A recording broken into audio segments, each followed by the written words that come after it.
사람들은 이렇게 말합니다. 며느리가 집안 망친다.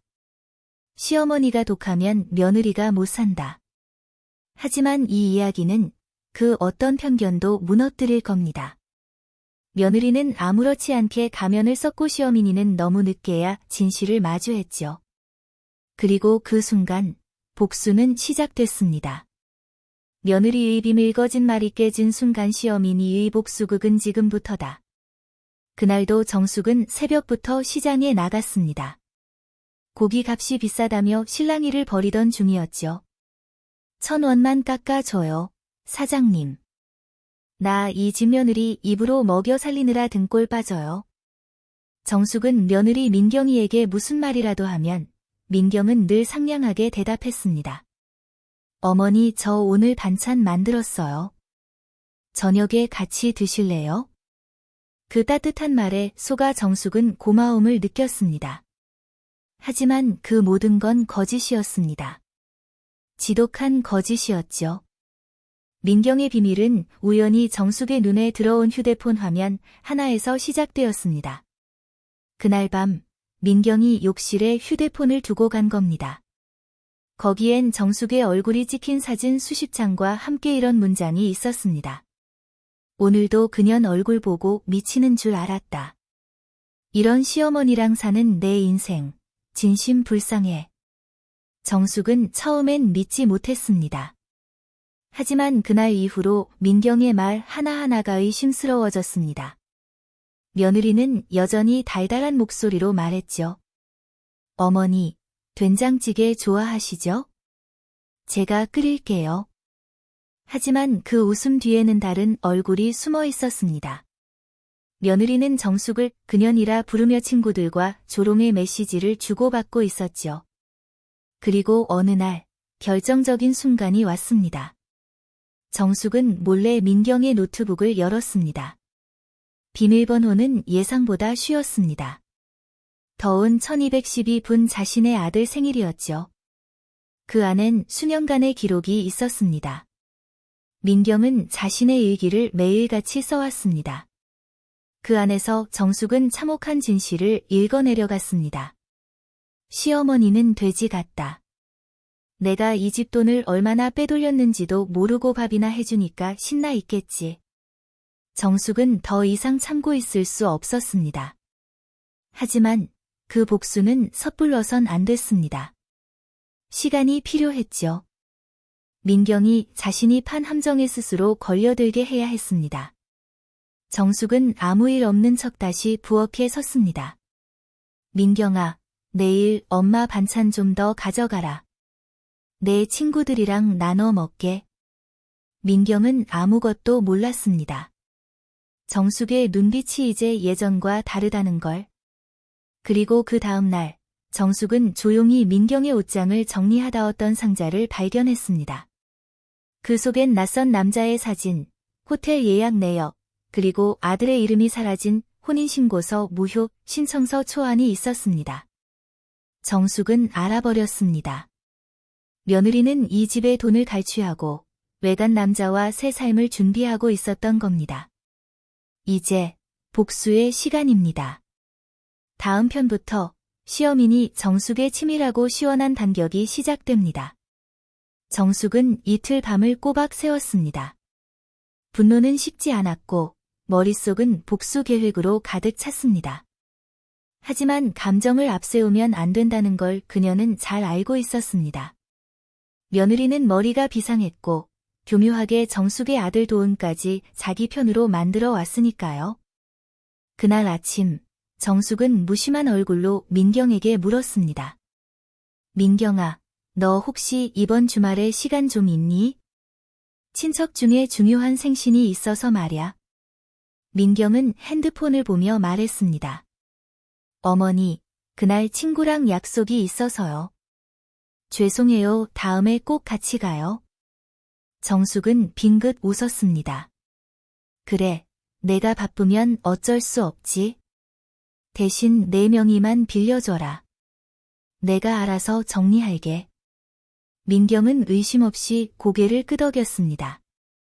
정숙은 이미 민경의 명의로 대출 내역이 있음을 알고 있었습니다. 그건 민경이 집 몰래 돌려 쓴 투자 자금 때문이었죠. 하지만 민경은 그 사실이 들켰을 거라곤 상상도 못했습니다. 며칠 뒤 정숙은 아들 도은을 식탁으로 불렀습니다. 도은아, 요즘 민경이가 많이 바쁜가 보구나. 요즘 집에 와서도 늘 피곤해하더라. 도은은 민경을 감싸듯 말했습니다. 회사 일이 워낙 많아서 그래요. 요즘 신제품 런칭도 있고 회식도 많고. 정숙은 조용히 끄덕였습니다. 그래. 회사 일이라는 게 사람을 지치게 하긴 하지. 하지만 정숙은 이미 민경의 회사가 한 달 전에 폐업했다는 사실을 인터넷 검색을 통해 확인했습니다. 민경은 회사를 그만둔 후에도 매일 출근하는 척하며 낮 시간에는 호텔, 미용실, 그리고 낯선 남자와의 만남을 이어가고 있었습니다. 정숙은 증거를 모으기 시작했습니다. 휴대폰 카메라, 녹음기, 변호사 상담, 그리고 마침내 민경의 계좌 추적까지. 그녀는 단 한치의 빈틈도 남기지 않으려 했습니다. 일요일 오후, 정숙은 민경의 가방 속에서 은밀히 빼낸 USB를 자신의 컴퓨터에 꽂았습니다. 그 안에는 그 남자와의 영상통화 녹화가 담겨 있었습니다. 민경이 화면 속에서 웃으며 말했습니다. 도은이 눈치도 못 챘어. 난 이제 이 집 돈만 다 정리되면 진짜 인생 시작할 거야. 정숙은 모니터를 바라보며 혼잣말했습니다. 그래. 내 인생이 얼마나 값지는지 내가 꼭 보여줄게. 며칠 뒤 민경은 정숙에게 물었습니다. 어머니, 요즘 왜 이렇게 살갑게 대해주세요? 혹시 어디 아프신 건 아니죠? 정숙은 환하게 웃으며 말했습니다. 아프긴. 너처럼 든든한 며느리가 있는데 내가 뭐가 걱정이겠니? 민경은 그 말을 믿었습니다. 정숙이 자신을 의심하지 않는다고 확신했죠. 하지만 정숙은 그날 저녁 도은에게 민경의 USB를 보여주었습니다.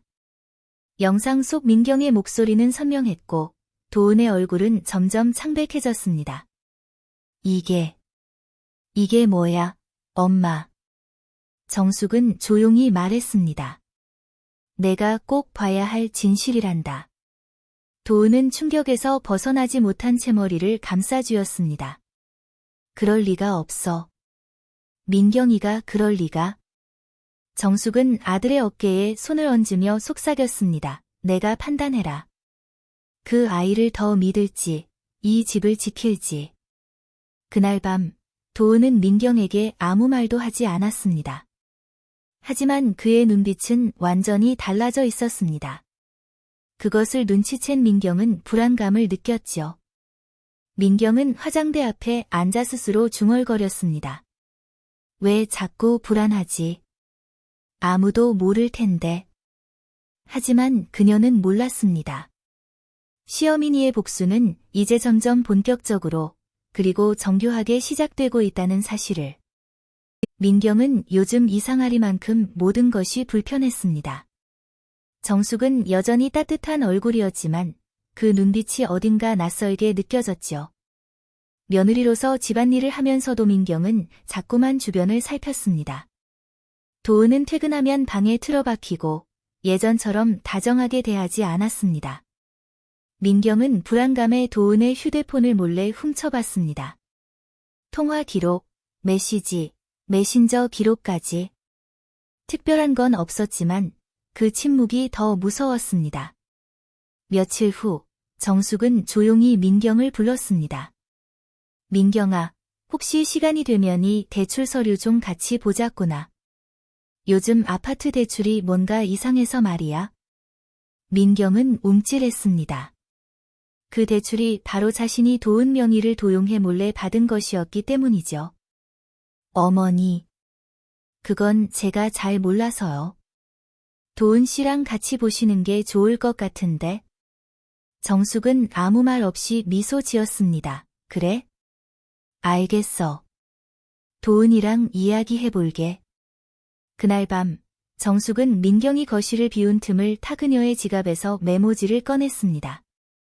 호텔 주소, 차량 렌트 내역, 이름이 없는 이니셜, 그리고 이혼 준비라고 적힌 필기. 정숙은 미소를 지었습니다. 이제는 마지막 카드만 남았다는 걸 알았죠. 며칠 뒤, 민경은 친구와 통화하며 무심코 말했습니다. 나 진짜 이번 달 안에 정리해야 돼. 도은이도 좀 더 미련 없이 내쳐야지. 그래야 우리가 나중에 깔끔하잖아. 시어머니는 뭐, 멍청하니까 그냥 두면 되고. 그 통화는 정숙이 설치한 녹음기로 선명하게 녹음되었습니다. 정숙은 녹음 파일을 복사해 법무법인으로 향했습니다. 자녀명의 도용, 이혼 사기, 재산 횡령. 이걸로 충분할까요? 변호사는 서류를 넘기며 고개를 끄덕였습니다. 이 정도면 민사, 형사 모두 가능합니다. 오히려 고소가 늦은 편입니다. 정숙은 고개를 끄덕였습니다. 이제 끝내야겠어요. 그 아이가 더 망가지기 전에. 다음 날, 정숙은 민경에게 따뜻한 차를 내밀며 말했습니다. 민경아, 우리 잠깐 얘기 좀 할까? 민경은 멀뚱히 앉았습니다. 왜요, 어머니? 또 친척 이야기예요? 정숙은 차를 한 모금 마시고 테이블 아래에서 녹음기를 틀었습니다. 그 안에서 흘러나온 권민경의 통화 녹음이었습니다. 시어머니는 뭐, 멍청하니까 그냥 두면 되고. 민경은 그 자리에 얼어붙었습니다. 손이 떨리고 입술이 바짝 마르기 시작했죠. 정숙은 녹음기를 끄고 조용히 말했습니다. 이 집에서 멍청한 사람은 한 명도 없단다. 민경은 소리쳤습니다. 이건 불법이에요. 제 동의도 없이 녹음한 건? 정숙은 서류 한 장을 내밀었습니다. 이건 도은이 내 명의로 된 대출 서류야. 도용죄로 고소하면? 누가 더 위험할까? 민경의 입술이 하얗게 질렸습니다. 그건. 정숙은 차분하게 일어섰습니다. 지금 당장 짐 싸서 나가렴. 이 집에서 널 더는 며느리로 인정할 수 없어. 민경은 벌떡 일어나 소리쳤습니다. 저 이혼 안 해요. 제가 나가면 도은 씨한텐 아무것도 남지 않아요. 정숙은 웃으며 말했습니다. 아무것도 안 남는 건 내 쪽일걸? 바로 그 순간 도은이 현관을 열고 들어왔습니다. 정숙이 녹음 파일을 재생하자 도은은 더 이상 아무 말도 하지 못했습니다. 그날 저녁 민경은 큰 가방 하나에 짐을 싸서 집을 나섰습니다. 그녀의 자리는 더 이상 그 집에 없었습니다. 하지만 이 복수는 이제 겨우 절반을 지났을 뿐입니다. 진짜 사이다는 이제부터 시작입니다. 민경이 집을 나가던 날, 하늘은 맑았지만 그녀의 얼굴은 구름이 잔뜩 낀 듯 어두웠습니다. 집을 나오며 그녀는 속으로 외쳤습니다. 두고 보자, 시어머니. 내가 이렇게 나갈 것 같아? 끝난 줄 알아? 절대 아니야. 민경은 한동안 연락을 끊고 종적을 감췄습니다. 하지만 정숙은 조용히, 아주 조용히 그녀의 동선을 따라가고 있었습니다. 민경이 묵고 있는 오피스텔, 만나는 남자, 새롭게 쓰는 명의, 심지어 새로 차린 작은 카페 사업까지. 정숙은 민경의 새로운 인생이 그녀가 도용한 정보와 돈 위에 세워졌음을 확인했습니다. 며칠 후, 정숙은 경찰서 민원 씨를 찾았습니다. 사기 및 명의도용 혐의로 고발하고 싶습니다. 증거는 모두 여기 있습니다. 담당 형사가 서류를 보고 고개를 끄덕였습니다. 이 정도면 바로 수사 착수 가능합니다. 같은 시각, 민경은 오피스텔에 서세 남자친구 진석과 와인을 마시고 있었습니다.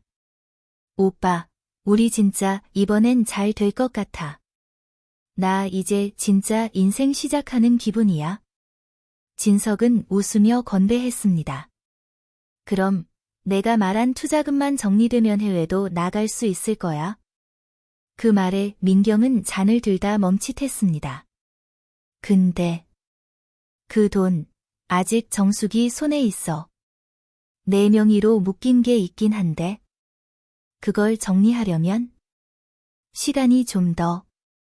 진석의 눈빛이 살짝 변했습니다. 민경아, 나 너 믿는데. 혹시 우리 일 걸림돌 생기는 거 아니지?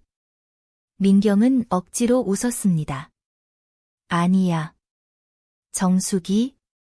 그 여자는 이미 끝났어. 하지만 그 순간 민경의 휴대폰에 문자 하나가 도착했습니다. 발신인 서울지방경찰청 신원 확인을 위해 내방 바랍니다. 피고소인 장민경 혐의 명의도용, 횡령. 민경은 휴대폰을 떨어뜨릴 뻔했습니다. 진석이 물었습니다. 무슨 일이야? 아무것도 아니야. 그냥 스팸 문자야. 하지만 민경의 얼굴은 창백하게 질려 있었습니다. 며칠 뒤 경찰은 민경을 소환했습니다. 진술실에서 민경은 억지 미소를 지으며 말했습니다. 그건 단순한 착오예요. 시댁과의 금전적 거래가 복잡해서. 형사는 한 장의 사진을 내밀었습니다. 호텔 로비에서 민경과 진석이 손을 잡고 웃고 있는 모습, 그 뒤로 어렴풋이 잡힌 도은의 명의 대출 서류가 놓인 가방. 이걸 어떻게 설명하시겠습니까? 민경은 말이 막혔습니다. 그 사진은 분명 몰래 찍힌 것이었습니다.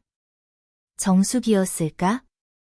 아니, 설마 그 정도까지?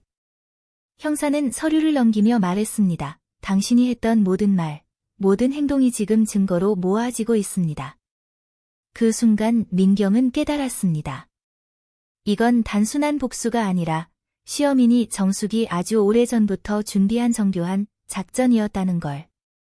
민경은 결국 구속은 면했지만 횡령 및 명의도용 혐의로 정식 재판에 넘겨졌습니다. 그녀의 얼굴은 언론 기사에 등장했고 가정 내 재산 빼돌린 며느리 시어머니의 통쾌한 역공이라는 자극적인 제목들이 뉴스 포털 상단에 올랐습니다. 정숙은 조용히 미소 지었습니다. 이제 사람들이 진실을 알게 되었으니 나는 이만하면 됐지. 하지만 아직 끝이 아니었습니다. 민경은 최후의 발악을 준비하고 있었기 때문입니다. 민경은 재판을 앞두고 있었다. 변호사는 가능한 모든 감형 사유를 찾고 있었지만 증거가 너무 명확했다. 장민경 씨, 이번 사건은 단순한 가족 간 오해로 보기 어렵습니다. 차라리 선처를 구하는 편이 낫습니다. 하지만 민경은 포기하지 않았다. 오히려 눈빛은 더욱 날카로워졌다. 아직 하나 남았어요. 정숙 그 여자의 약점. 민경은 오래전 사진첩을 꺼냈다. 거기엔 정숙이 젊은 시절 누군가와 찍은 흐릿한 사진이 있었다. 사진 뒷면엔 이렇게 적혀 있었다. 정숙, 넌 아이를 지웠다는 걸 평생 잊지 마. 민경은 이 사진을 들고 정숙을 찾아갔다. 법정에서 마주치기 이틀 전이었다. 정숙은 담담하게 차를 내리며 말했다. 여기까지 찾아올 줄은 몰랐구나. 민경은 사진을 테이블에 꺼내놓았다. 이거 도은 씨가 보면 뭐라고 할까요? 정숙 씨가 과거에 아이를 지웠다는 걸 알면? 정숙은 손끝도 떨리지 않았다. 그래서? 그걸로 날 협박하겠다는 거냐? 민경은 코웃음을 쳤다. 협박이라기보단 거래죠. 내가 처벌을 안 받게 해주면 이건 아무도 못 보게 할게요. 정숙은 조용히 사진을 바라보다가 말없이 그것을 집어 들고 벽난로에 던졌다. 사진은 순식간에 불에 타올랐다. 민경은 놀라 벌떡 일어났다. 지금 뭐 하는 거예요? 정숙은 차분하게 대답했다. 숨기고 살면 결국 너처럼 된다. 그 아이는 그때 지켜줄 수 없었지만 그걸 평생 안고 살았단다. 그래서 내가 우리 가족을 무너뜨리려 할 때 절대로 참을 수 없었던 거고. 민경은 더 이상 말을 잇지 못했다. 정숙의 눈빛엔 분명 슬픔이 있었지만 그보다 더 강한 단단함이 있었다. 그날 밤 민경은 무너지듯 울었다. 자신이 이기지 못한 건 복수나 작전이 아니라 정숙의 진심이라는 걸 그제야 깨달았던 것이다. 며칠 후 재판장. 판사는 판결문을 읽었다. 피고 장민경은 명의도용 및 횡령 혐의에 대해 유죄로 인정되며 사회봉사 300시간 및 집행유예 2년을 선고한다. 민경은 수감은 면했지만 그보다 더 큰 대가를 치르게 되었다. 그녀는 더 이상 어디서도 정숙의 며느리로 불리지 않았다. 신문 기사에선 이렇게 마무리되었다. 피해자는 피를 나눈 가족이 아니라 진심을 나눈 이들이었다. 그리고 며칠 후 정숙은 조용히 자신이 운영하던 반찬가게를 정리했다. 이제 이 집도 잠시 쉴 시간이 왔네요. 그녀는 텅 빈 가게에 혼잣말하며 미소 지었다. 마침 도은이 찾아왔다. 엄마, 나 다시 시작해보려 해. 정숙은 아들의 눈을 바라보며 고개를 끄덕였다. 그래, 너도 너만의 인생을 살아야지. 이제 모든 진실은 밝혀졌고 가족은 조금씩 회복되고 있었다. 그리고 정숙은 아무도 모르게 그날의 사진 한 장을 자신의 오래된 일기장에 끼워 넣었다. 기억은 죄가 아니니까. 민경은 재판 이후 세상의 시선이 두려웠다. 누구도 그녀를 예전처럼 대해주지 않았다. 진석도 연락이 끊겼다. 우리 이쯤에서 그만하자. 나는 너처럼 무모한 사람은 무서워. 그 한 문장이 문자로 도착했을 뿐이었다. 민경은 휴대폰을 쥐고 한참 동안 울었다. 다들 나만 나쁘다고 해, 나도. 나름대로 열심히 살았는데. 하지만 세상은 그렇게 단순하지 않았다. 정숙이 받은 상처는 몇 년을 꾹 참고 쌓인 것들이었고 민경의 배신은 단 한순간의 욕심에서 비롯된 것이 아니었다. 그건 누적된 선택의 결과였다. 정숙은 그날 이후 반찬 가게를 정리하고 지역 어르신들을 위한 무료 도시락 봉사를 시작했다. 소문은 빠르게 퍼졌고 정숙의 이름은 현대판 사이다 시어머니로 온라인에서 회자되기 시작했다. 기자가 찾아왔다. 정숙 여사님, 요즘 인터넷에서 정말 화제세요. 인터뷰 한 번만 해주실 수 있을까요? 정숙은 머뭇거리다 고개를 끄덕였다. 사람들이 이 이야기를 듣고 무엇을 느낄 수 있다면? 나쁠 건 없지요. 인터뷰 영상은 공개 하루 만에 수십만 조회수를 기록했다. 영상 속 정숙은 담담하게 말했다. 사람은 누구나 실수합니다. 하지만 그 실수를 감추려다 더 큰 죄를 짓는다면 결국 자기 자신도 잃게 되는 거지요. 영상 마지막엔 이렇게 자막이 흘렀다. 진짜 가족이란 서로를 속이지 않는 것에서 시작된다. 정숙의 이야기는 많은 이들의 공감을 불러일으켰고 시청자들은 댓글을 달기 시작했다. 우리 엄마랑 너무 닮으셨어요. 이런 시어머니라면 평생 함께하고 싶다. 며느리에게 사이다 날리는 거 통쾌하네요. 그 와중에 도은은 회사를 그만두고 소규모 IT 스타트업을 시작했다. 엄마, 나 혼자서라도 뭔가 이뤄보고 싶어. 정숙은 그런 아들의 뒷모습을 바라보며 속으로 중얼거렸다. 그래, 이제야 제자리로 돌아가는구나. 한편 민경은 도심 외곽의 작은 고시원에서 지내고 있었다. 그녀의 삶은 한때의 호사로 물들어 있었지만 지금은 그 흔적도 남지 않았다. 그녀는 매일 같이 거울을 보며 중얼거렸다. 다시 일어설 거야? 다시. 하지만 세상은 그녀를 쉽사리 받아주지 않았다. 구직 면접을 가면 검색만으로 그녀의 이름 옆에 전 며느리 사기 가족명의 도용이 따라붙었다. 결국 민경은 가명을 쓰기 시작했다. 이름조차 바꿔야만 살 수 있는 인생이 된 것이다. 그러던 어느 날 고시원 복도에서 민경은 익숙한 이름을 들었다. 혹시 정숙 여사님이세요? 민경은 움찔했다. 누군가 복지기관 직원에게 정숙의 인터뷰 영상을 보여주고 있었던 것이다. 민경은 조용히 그 자리에서 자리를 떴다. 자신이 저지른 일이 얼마나 많은 사람들에게 영향력을 끼쳤는지 그제야 실감했다. 정숙은 그 사실을 모른 채 지역 주민들과 함께 김장을 하고 있었다. 여사님 덕분에 올해도 든든하네요. 진짜 멋지세요, 여사님. 정숙은 조용히 웃으며 말했다. 누구나 실수는 할 수 있지만 그걸 바로잡는 건 용기입니다. 저는 지금 용기를 배우는 중이에요. 정숙의 이름은 이제 단순한 시어머니가 아니라 현대 가정의 상징으로 불리기 시작했다. 지역 방송국에서는 사이다 시어민이 정숙이라는 소규모 다큐멘터리도 제작했다. 그녀의 말 한마디 한마디가 사람들의 가슴에 깊이 파고들었기 때문이다. 정숙은 인터뷰에서 이렇게 말했다. 며느리가 밉지 않았던 적도 없습니다. 하지만 밉다는 감정보다 속았다는 상처가 더 컸지요.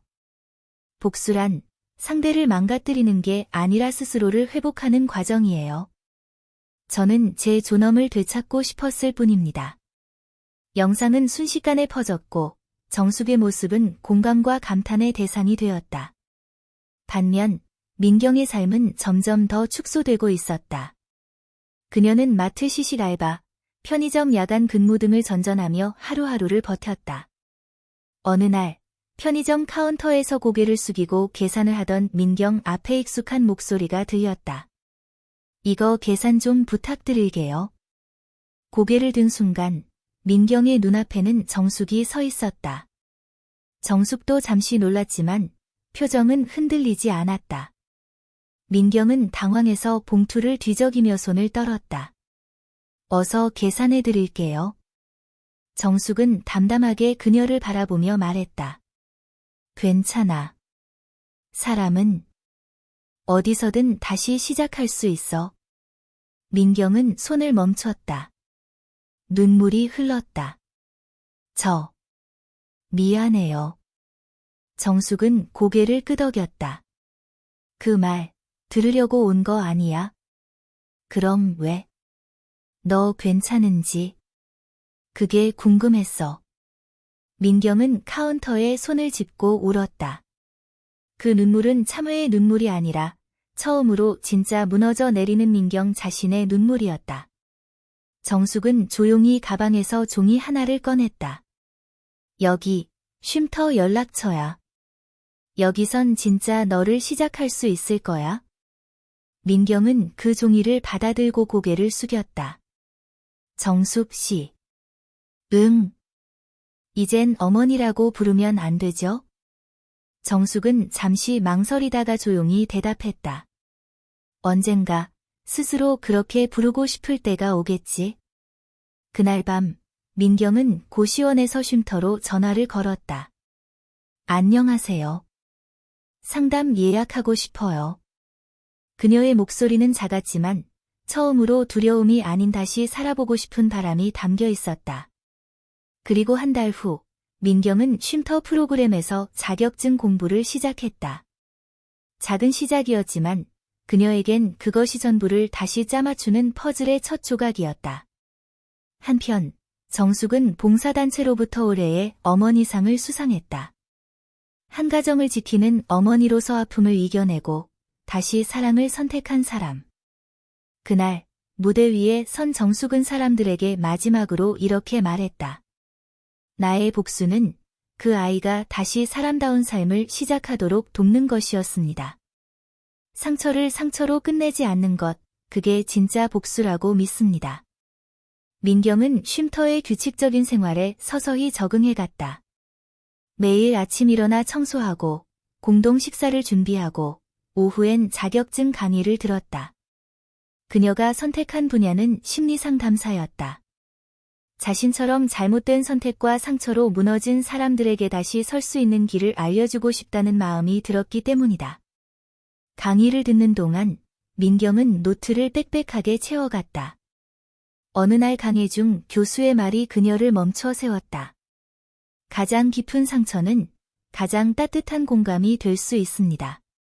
당신의 과거가 부끄럽다면 그만큼 누군가를 더 깊이 이해할 수 있다는 뜻입니다. 민경은 그 말을 노트에 조용히 적었다. 부끄러운 과거를 공감으로. 며칠 후 쉼터 프로그램의 일환으로 경험담 나누기라는 시간이 열렸다. 참가자들이 돌아가며 자신이 걸어온 길을 나누는 자리였다. 민경에게도 차례가 돌아왔다. 그녀는 두 손을 꼭 쥐고 앞에 섰다. 저는 한때 시어머니와 남편을 속이고 그 집의 재산을 가로챈 사람이었습니다. 참석자들 사이에서 작은 술렁임이 일었다. 아직도 저는 그때의 저를 이해할 수 없습니다. 하지만 지금은 조금씩 알 것 같습니다. 제가 그렇게 된 건 사랑받고 싶었기 때문이었어요. 잘못된 방식으로 사랑받고 싶었어요. 말을 마친 민경은 울지 않았다. 그저 조용히 고개를 숙였다. 누군가가 박수를 쳤다. 그리고 또 한 사람, 그리고 또 한 사람. 그 방은 조용한 박수로 채워졌다. 민경은 그날 밤 정숙에게 조심스럽게 메시지를 보냈다. 감사합니다. 저에게 다시 사람이 될 수 있는 기회를 주셔서요. 그에 대한 답장은 오지 않았지만 그녀는 충분히 알 수 있었다. 정숙은 분명 그 메시지를 읽고 아무 말 없이 고개를 끄덕였을 것이라는 걸. 시간은 흘러 민경은 상담사 시험에 합격했고 쉼터 내 상담 보조로 일하게 되었다. 정숙도 여전히 봉사활동을 이어갔다. 그녀는 사람들에게 민경의 이름을 말하진 않았지만 그 아이가 어떤 길을 걷고 있는지는 자주 생각하곤 했다. 그리고 어느 날 정숙이 운영하던 반찬가게 앞에 작은 꽃다발과 손편지 하나가 놓여 있었다. 어머니, 이제야 말할 수 있을 것 같아요. 어머니라고 불러도 되겠지요? 제가 나쁜 사람이 아니길 바라셨던 그 마음, 지금에서야 이해합니다. 저는 저를 용서하기로 했습니다. 그리고 이제 누군가를 도울 수 있는 사람이 되려 합니다. 다시는 어머니를 실망시키지 않겠습니다. 별표 민경 올림. 정숙은 조용히 꽃다발을 들고 가게 안으로 들어갔다. 그녀는 꽃을 물에 담그며 속삭였다. 그래. 이제야 진짜 며느리가 됐구나. 정숙은 그날 저녁 거실 창가에 앉아 민경이 남긴 편지를 다시 읽었다. 저를 용서하기로 했습니다. 그 문장이 유독 마음에 남았다. 용서란 남이 주는 것이 아니라 스스로를 구하는 일이라는 걸 민경은 마침내 깨달은 것이다. 정숙은 다음 날 오랜만에 작은 떡을 만들어 그 꽃다발과 함께 민경에게 보냈다. 이름은 쓰지 않았다. 단지 떡 상자 안에 짧은 쪽지 한 장만 넣었다. 이제 너도 누군가에게 따뜻한 밥 한 끼가 되어주기를. 그 따뜻한 떡은 쉼터 식탁 위에 놓였고 민경은 그것이 누구의 손길인지 단박에 알아차렸다. 어머니. 민경은 그날 쉼터 내에서 처음으로 밥을 지어 다른 사람들에게 나누었다. 그녀가 한 번도 해보지 않았던 진짜 돌봄의 시작이었다. 그 후로 민경은 점점 안정되어 갔다. 심리상담 보조에서 정식 상담사로 소규모 학교 연계 프로그램에서 학생들을 만나는 역할도 맡게 되었다. 그녀의 이력서엔 과거 이력이 적혀 있지 않았다. 하지만 그녀의 눈빛은 모든 진실을 품고 있었다. 어느 날 정숙은 시장에서 오래된 지인을 만났다. 정숙 씨, 요즘 TV에 자주 나오더라고요. 그 손녀 있던 며느리는 잘 지내? 정숙은 조용히 미소 지으며 말했다. 그 애는 이제 제 딸이에요. 어머, 딸이라고? 정숙은 고개를 끄덕이며 말했다. 사람은 자기 잘못을 알았을 때 다시 태어날 기회가 있어야 하니까요. 그 소문은 퍼져 정숙의 이야기는 지역교육청 주최의 가족 회복 강연으로 이어졌다. 그녀는 강연에서 이렇게 마무리했다. 복수는 상처를 상처로 되갚는 게 아닙니다. 진심은 언젠가 돌아옵니다. 중요한 건 그걸 기다릴 수 있는 사람이 되는 겁니다. 강연 후 한 젊은 여성이 조심스럽게 다가왔다. 정숙 어르신 맞으시죠? 네, 맞아요. 혹시 민경 씨 시어머니셨죠? 정숙은 놀란 눈으로 그녀를 바라봤다. 혹시 민경 언니가 지금 일하는 청소년센터 교사예요. 항상 어르신 얘기해요. 자기 인생에서 가장 큰 복수는 자기를 다시 믿어준 사람이었다고요. 정숙은 그 말을 듣고 말없이 고개를 끄덕였다. 그날 밤 그녀는 오래된 사진첩을 펼쳤다. 민경이 처음 시집 오던 날 찍은 사진. 모든 게 거짓 같았던 미소. 하지만 이제 그 웃음이 조금은 진짜처럼 느껴졌다. 며칠 뒤 정숙은 조용히 봉사활동을 쉬기로 했다. 수년간 쉼없이 달려온 탓에 몸이 말을 듣지 않기 시작한 것이다. 병원에선 고혈압과 당뇨 초기 진단이 나왔다. 의사는 말했다. 이제는 조금 본인을 위해 쉬어가셔야 해요. 너무 많은 사람들을 돌보셨으니까요. 정숙은 처음으로 자신의 나이를 실감했다. 이제 나도 누군가의 돌봄이 필요한 시기가 되었구나. 그런 그녀에게 한 통의 손편지가 도착했다. 보낸 사람은 민경이었다.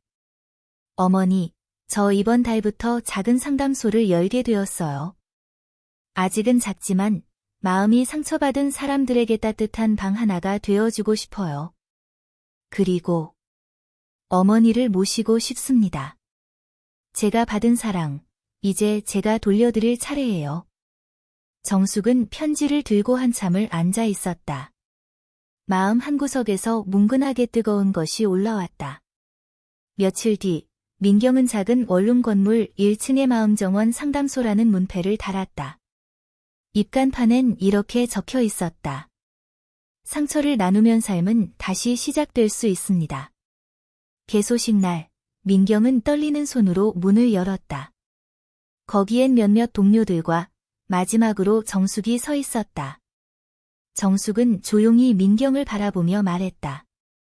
잘했구나. 민경은 울먹이며 고개를 숙였다. 어머니, 저 정말 다시 살아보고 싶어요. 정숙은 민경을 안아주었다. 말없이 그저 꽉 껴안았다.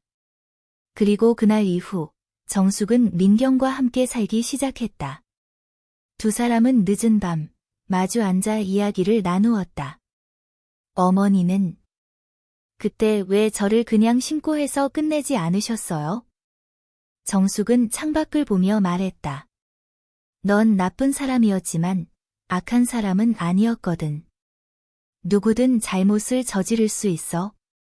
하지만 그걸 고칠 기회를 박탈하면 그 사람은 영원히 돌아오지 못해. 민경은 눈을 감았다. 그 말이 그녀의 평생을 지탱할 문장이 될 거란 걸 알았다. 민경의 마음정원 상담소는 소박했지만 입소문을 타고 점차 많은 사람들의 발길이 닿기 시작했다. 상담소 입구엔 늘 국화꽃 한 송이가 놓여 있었고 그 옆엔 조용히 이렇게 적혀 있었다. 이곳은 당신을 판단하지 않습니다. 당신의 이야기를 기다립니다. 첫 번째 방문객은 중학생 딸과 대화가 끊긴 엄마였다. 두 번째는 퇴직 후 우울증을 겪고 있는 60대 남성. 그리고 그 다음은 가정폭력으로 쉼터에 머물던 여성. 민경은 그들의 말을 조용히 듣고 자신이 걸어온 길을 떠올렸다. 상처를 입은 사람은 다른 이의 아픔을 더 빨리 알아봅니다. 그녀의 상담 방식은 다정했고 때론 날카롭게 진심을 찔렀다. 어느 날 상담소 문을 열고 한 청년이 들어왔다. 초췌한 얼굴, 깡마른 손, 그리고 꺼진 눈빛. 저 사람을 속였어요. 믿었던 친구를, 가족을. 민경은 고개를 끄덕였다. 그걸 후회하세요? 처음엔 아니었어요. 근데 요즘은 자꾸 숨이 막혀요. 민경은 따뜻한 물을 내밀며 말했다. 그 마음이 당신을 인간답게 만들어요. 청년은 눈물을 흘렸다.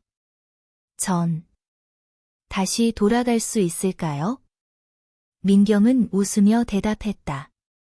누구든 제대로 길을 틀면 어디든 돌아갈 수 있어요. 그날 밤, 민경은 정숙과 늦은 차를 마시며 말했다. 어머니, 저 이제 조금 알 것 같아요. 뭘? 용서라는 건 나 자신을 사람답게 되돌리는 과정이에요. 정숙은 조용히 고개를 끄덕였다. 그걸 깨달았다는 건 내가 정말 돌아왔다는 증거지. 그리고 며칠 후, 지역신문에 민경의 상담소 이야기가 실렸다. 작은 칼럼이었지만 그 제목은 간결하고도 강렬했다. 사이다 시어미니의 며느리, 마음을 보듬는 상담사가 되다. 기사 마지막엔 이렇게 적혀 있었다. 복수란 상대를 망가뜨리는 것이 아니라 함께 살아갈 길을 찾는 것이다. 민경의 상담소는 이제 작은 마을의 중심처럼 자리 잡았다. 사람들은 그녀를 다정한 선생님이라 부르기 시작했고, 정숙은 사람들 사이에서 인생 멘토로 불렸다. 어느 날, 정숙에게 낯선 편지 한 통이 도착했다. 보낸 이는 바로 도은이었다. 수년 전, 모든 것이 무너진 이후로 자취를 감췄던 그 아들 말이다. 편지에는 짧은 문장이 담겨 있었다. 엄마, 민경이. 지금도 그 사람인가요? 정숙은 손가락 끝을 떨며 편지를 천천히 내려놓았다. 며칠을 고민한 끝에 정숙은 답장을 보냈다. 아들아, 내가 기억하는 그 사람은 이제 없어. 지금은 상처를 품고 사람을 살리는 사람이야. 그리고 며칠 뒤, 정숙은 예상하지 못한 얼굴을 마주하게 된다. 민경의 상담소 앞, 도은이 서 있었다. 머리는 짧게 자르고, 표정엔 수년간의 시간이 묻어 있었다. 민경은 잠시 말을 잇지 못했다. 도은도 마찬가지였다. 왔네요. 왔어. 두 사람은 차 한 잔을 앞에 두고 오래된 침묵을 나눴다. 도은은 조용히 물었다. 왜 그랬어? 왜 나한테 그 말 하나 못하고? 민경은 고개를 숙였다. 그땐 사랑받을 자신도 없었고 말을 해도 믿어주지 않을 거란 확신만 있었어요. 그게 변명이야? 아니요. 그건 제가 평생 안고 살아야 할 고백이에요. 도은은 한참을 침묵하다가 창밖을 바라보며 말했다. 엄마가 말하더라. 넌 사람이 되었다고. 민경은 놀라 고개를 들었다. 어머니가 그렇게 말씀하셨어요? 그래. 그리고 나도 그렇게 느껴. 너 예전 민경이 아니더라. 민경은 눈물이 고였다. 도은은 조용히 말했다. 용서는 못할 수도 있어. 근데 이해는 할 수 있을 것 같아. 그 말은 민경에게 무엇보다 큰 선물이었다. 정숙은 멀리서 그 모습을 지켜보며 작게 속삭였다. 그래. 이제야 진짜 끝이 보이는구나. 정숙의 건강은 점점 악화되고 있었다. 그녀는 민경에게 숨기고 있었지만 민경은 이변을 느끼고 있었다. 어머니, 요즘 피곤해 보이세요. 병원은 다녀오셨어요? 정숙은 괜찮다며 웃었지만 민경은 몰래 병원 예약을 잡았다. 그리고 그녀는 의료진에게서 들을 수 없기를 바랐던 말을 들었다. 간 수치가 위험한 수준입니다. 정밀검사를 받아보셔야겠어요. 어르신 연세에선 빠르게 관리하지 않으면 위험합니다. 민경은 그날 밤 정숙이 모르게 주방에서 울었다. 어머니는 저 때문에 이렇게 아프신 거예요. 며칠 후 정숙은 다시 상담소를 찾았다. 그녀는 느릿한 걸음으로 민경이 만든 국화차를 마시며 말했다. 민경아, 내가 너를 미워한 시간이 이젠 기억도 잘 안 나? 민경은 손을 꼭 잡았다. 그 말 하지 마세요. 전 아직도 용서를 다 받지 못했어요. 정숙은 웃으며 고개를 저었다.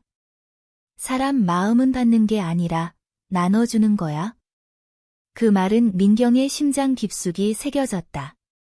정숙은 병원 정밀검사를 받았고 간 기능 이상으로 장기 치료를 받게 되었다. 하지만 그녀는 병원 침대 위에서 돈을 웃었다. 이제는 내가 누군가를 돌보는 게 아니라 돌봄을 받는 것도 감사한 일이란다. 민경은 병실을 정성스레 꾸미고 상담소 일도 병행하며 매일같이 정숙의 곁을 지켰다. 도은도 다시 모습을 보이기 시작했고 가끔은 셋이 함께 병실에서 조용한 식사를 나눴다. 그 평화로운 시간이 이어지던 어느 날 정숙은 민경에게 작은 상자를 건넸다. 이건 너에게 주는 마지막 부탁이야. 민경은 조심스레 상자를 열었다. 그 안엔 오래된 일기장, 그리고 낡은 반지 하나가 들어있었다. 이 반지는 내 시어머니에게 받은 거야. 그땐 나도 지옥 같았어. 정숙은 미소를 지었다. 근데 이 반지를 너에게 주는 건 전혀 다른 마음이야. 넌 내가 끝까지 믿고 싶은 사람이니까. 민경은 그 자리에 무릎을 꿇고 고개를 숙였다. 어머니. 이제 진짜 어머니라고 부를게요. 정숙은 민경의 손을 꼭 잡았다. 그래. 나도 이제야 진짜 딸을 얻은 것 같구나. 정숙은 병원에서의 치료가 길어졌고 의사들은 조심스럽게 말하기 시작했다. 지금부터는 회복보다는 편안한 일상 유지가 더 중요합니다. 민경은 매일같이 병실에서 정숙의 손을 잡고 책을 읽어주었다. 때로는 민경이 상담소에서 받은 따뜻한 편지들을 하나씩 읽어주기도 했다. 이건요, 어머니. 우울증 앓던 고등학생이 쓴 거예요. 민경 선생님이 없었으면 내가 여기 없었을 거예요라고. 정숙은 흐릿한 눈으로 미소 지었다. 내가 누군가의 이유가 된 거야? 어느 날은 도은이 케이크를 사왔다. 엄마 생신이에요. 정숙은 촛불을 바라보며 말했다. 이 나이까지 살아보니 사람이 진짜 얻는 건 결국 사람뿐이더라. 셋은 작고 조용한 생일 파티를 열었고 그날 밤 민경은 병실에 작은 노트를 두었다. 그녀가 정숙에게 쓰는 마지막 편지였다. 어머니, 저는 이제 스스로를 용서할 수 있게 되었어요. 그건 모두 어머니 덕분이에요. 저는 계속 어머니를 닮아가고 싶어요. 누군가를 끝까지 기다려줄 수 있는 그런 사람이 되고 싶어요. 다음 날, 정숙은 편지를 읽고 작은 숨을 들이켰다. 그래. 이제 너도 나처럼 되었다. 며칠 뒤, 정숙은 조용히 눈을 감았다. 고통도, 후회도 없이 평화롭게. 민경은 정숙의 손을 잡고 속삭였다. 어머니. 이제 제 안에 계세요. 평생 함께 살게요. 정숙의 장례식은 소박하지만 따뜻했다. 많은 이들이 찾아와 그녀의 이름을 불렀다. 사이다 시어머니 정숙 여사님, 진짜 어른이셨죠. 저 사람 하나 살리셨어요. 민경은 정숙의 영정 앞에서 작은 꽃을 올렸다. 이제는 진짜로 딸입니다. 며칠 후, 상담소 앞 벽엔 새 문구가 새겨졌다. 한 사람을 기다리는 데 걸린 시간, 7회, 그 기다림이 사람 하나를 살렸다. 민경은 상담소를 정숙의 이름으로 재정비했다. 정숙 한정원 이름을 딴 그 공간은 앞으로도 수많은 사람들의 쉼터가 될 것이었다. 몇 년 후, 정숙 한정원은 작은 기적의 공간이 되었다. 심리상담, 무료 심리 강좌, 청소년 멘토링, 가족 관계 회복 프로그램까지 모든 프로그램은 사람을 다시 사람답게 만드는 것을 목표로 삼았다. 민경은 그 공간의 중심에 있었다. 수많은 이들이 그녀를 민경 선생님이라 불렀고 정숙의 이름을 기억했다. 어느 날, 한 소년이 상담소를 찾았다. 누나. 엄마가 없어요. 근데 내가 잘못해서 나간 것 같아요. 민경은 소년의 손을 조용히 잡았다. 너는 잘못하지 않았어. 어른이 때로는 잘못된 선택을 할 뿐이야. 소년은 눈물을 뚝뚝 흘렸고 민경은 천천히 안아주었다. 그 모습은 마치 정숙이 그녀에게 해주었던 바로 그 장면처럼 따뜻했다. 그날 밤, 민경은 정숙의 유품이 담긴 상자를 열었다. 오래된 일기장, 반지, 그리고 작은 쪽지 하나. 민경아, 사람이 되는 데는 시간이 필요하단다. 너는 그 시간을 정직하게 견뎠고, 이제 누구보다 사람다운 사람이 되었단다. 민경은 조용히 반지를 꺼내 자신의 왼손 약지에 끼웠다. 이제 나도 누군가를 지키는 사람이다. 그녀는 상담소 문을 닫고 밖으로 나가 하늘을 올려다보았다. 초여름 하늘 아래 작은 바람이 지나가며 그녀의 머리칼을 스쳤다. 민경은 속삭였다. 어머니, 저 행복해요. 그리고 카메라는 그녀의 뒷모습을 따라 천천히 멀어진다. 사람이 되는 시간, 그 시간이 복수보다 깊고 용서보다 강하다. 오늘의 사연, 어떠셨나요? 때로는 복수가 우리를 구원할 수도 있습니다. 하지만 그 복수의 끝이 사람을 다시 품고 사랑하는 것이길 바라는 마음으로 이 이야기를 전해드렸습니다. 오늘 사연이 여러분 마음에 닿았다면 구독과 좋아요 부탁드리고 댓글로 여러분의 생각도 나눠주세요. 혹시 여러분에게도 다시 껴안고 싶은 과거가 있으신가요? 여러분의 진심이 또 다른 민경에게 큰 위로가 될 수 있습니다. 감사합니다.